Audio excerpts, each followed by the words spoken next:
It's a race of a different kind now, and the last full day of campaigning before the US midterm elections is over, and polls show Republicans are set to take control of the Senate. So what will this mean for Barack Obama's final 2 years as president? For more, I'm joined from Brisbane by Tom Switzer. He's a research associate at the US Studies Centre at the University of Sydney. Tom Switzer, this is the most expensive midterm campaign in American history, yet voter interest is at a record low. Why is that? Well, I mean, you could say that about many Western liberal democracies at the moment. The difference is that in the United States, voting is not compulsory. But you're quite right to harp on that inconsistency. I think Americans are really bogged down in what I would call a crisis of confidence.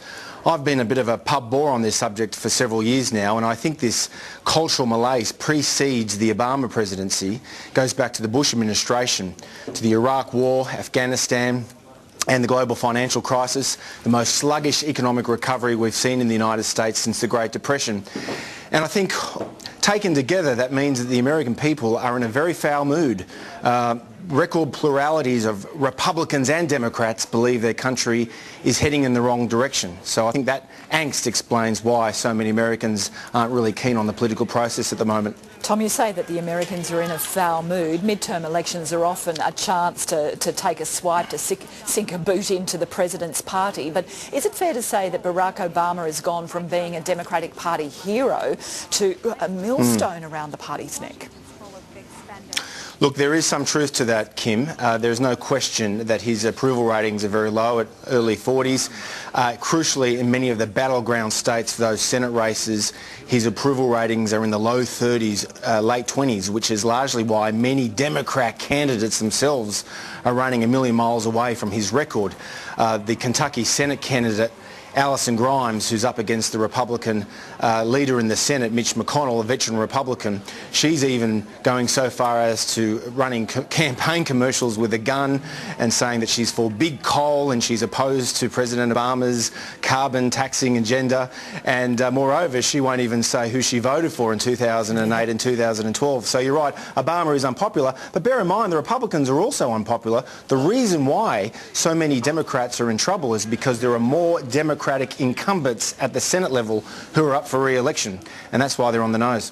So this election day could be a day of reckoning for Democrats. Do you think that they will struggle to keep control of the Senate? Look, it's a very tight call. I mean, the conventional wisdom among most seasoned observers in Washington, and admittedly most of the available public polling evidence, indicates the Republicans will probably pick up the 6 seats they need to win control of the Senate, which will be the first time in a decade.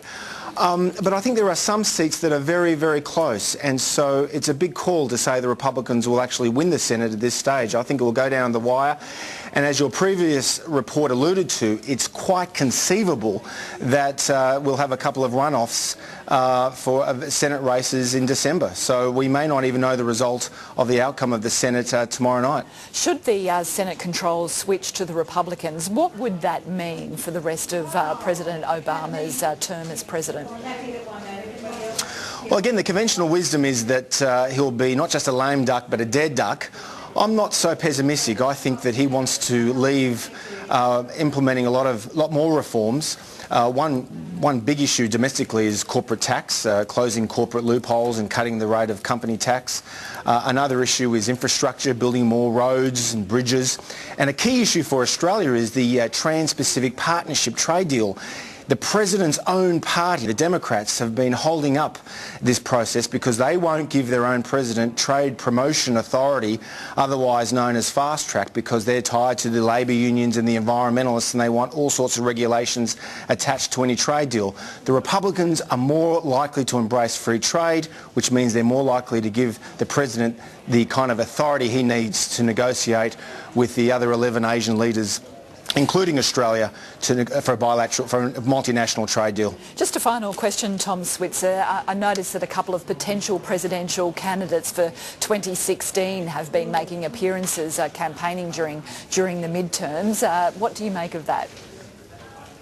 Well, you're right. I mean, Ted Cruz, who's a firebrand Tea Partier from Texas, who was one of the ringleaders behind the government shutdowns. He's been very vocal in recent weeks. So too has Rand Paul, another Tea Party favourite from Kentucky. I think the problem for the Republicans, though, is that they're leaderless and they're divided.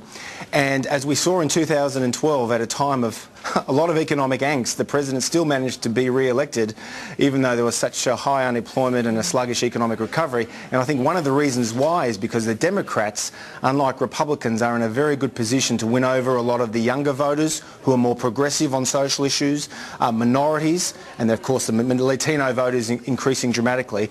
And so I think the centre of the political gravity in the United States is slowly but surely moving a little bit to the left.